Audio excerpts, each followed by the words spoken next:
മാന്യ പ്രേക്ഷകർക്ക് ജ്യോതിഷം സ്റ്റാർസിലേക്ക് ഹാർദവമായ സ്വാഗതം. 2026 വിഷുവർഷം തിരുവോണ നക്ഷത്രത്തിന് എങ്ങനെയെന്ന് നമുക്ക് പരിശോധിക്കാം. നക്ഷത്രങ്ങൾ മുഴക്കോൽ പോലെ കാണപ്പെടുന്ന നക്ഷത്രക്കൂട്ടമാണ് തിരുവോണം.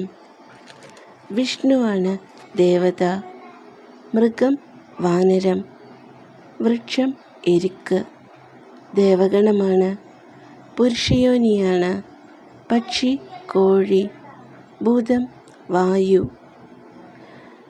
തിരുവോണ നക്ഷത്ര ജാതർക്ക് തികച്ചും ഗുണദോഷ സമ്മിശ്രമായ കാലാവസ്ഥയാണ് 2026 വിഷുവർഷം പ്രദാനം ചെയ്യുന്നത്. സാമ്പത്തിക ക്രയവിക്രയങ്ങൾ പ്രത്യേകം ശ്രദ്ധിക്കേണ്ടതാണ്. വിദ്യാർത്ഥികൾക്ക് പഠനത്തിൽ അലസതയുണ്ടാവുന്നതാണ്. എന്നിരുന്നാലും ശ്രമഫലമായി നല്ല രീതിയിൽ വിജയം കൈവരിക്കാൻ സാധിക്കുന്നതാണ്. വഞ്ചനകളിൽ അകപ്പെടാതിരിക്കാൻ ശ്രദ്ധിക്കേണ്ടതാണ്. യുക്തിപൂർണമായ സമീപനത്താൽ പ്രലോഭനങ്ങളെ അതിജീവിക്കാൻ സാധിക്കുന്നതാണ്. ഔദ്യോഗികമായ ചുമതലകൾ വർദ്ധിക്കുന്നതാണ്. അധിക യാത്രകൾ ചെയ്യേണ്ടി വരുന്നതാണ്. സുഹൃത്തുക്കളിൽ നിന്ന് സഹായ സഹകരണങ്ങൾ ലഭ്യമാവുന്നതാണ്.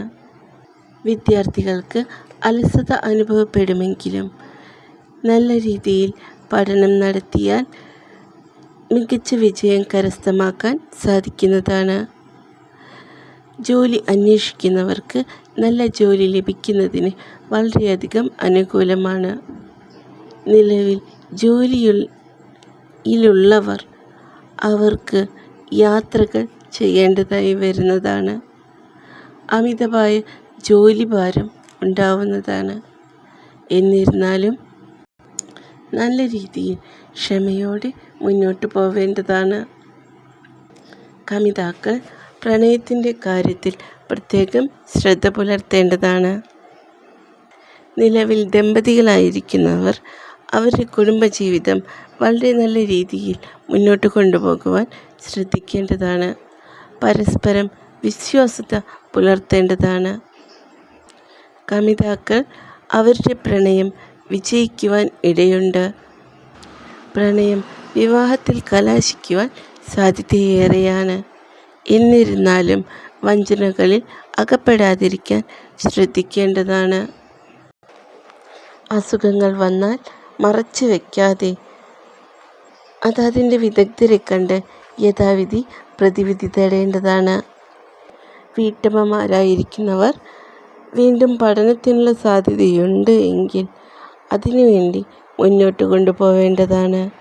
ഭാവിയിൽ അതൊരു നല്ല രീതിയിലുള്ള വരുമാന മാർഗം ആക്കി തീർക്കാൻ സാധിക്കുന്നതാണ്. സ്വന്തം ചുമതലകൾ ഒരിക്കലും മറ്റൊരാളെ ഏൽപ്പിക്കരുത്. തന്നാൽ കഴിയുന്നത് ചെയ്തു തീർക്കുക തന്നെ വേണം. തിരുവോണ നക്ഷത്ര ജാതരുടെ 2026 വിഷുവർഷത്തിലെ പൊതുവായ ഫലങ്ങളാണ് ഇവിടെ പ്രതിപാദിച്ചിരിക്കുന്നത്.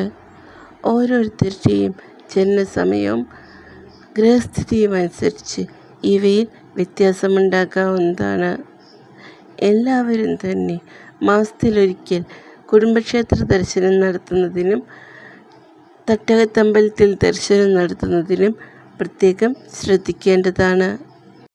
ഇതര മതസ്ഥർ അവരുടെ ആചാരപ്രകാരം പ്രാർത്ഥനകൾ നടത്തേണ്ടതാണ്. എല്ലാവർക്കും നല്ലൊരു വിഷുവർഷം ആശംസിച്ചുകൊണ്ട് നന്ദി.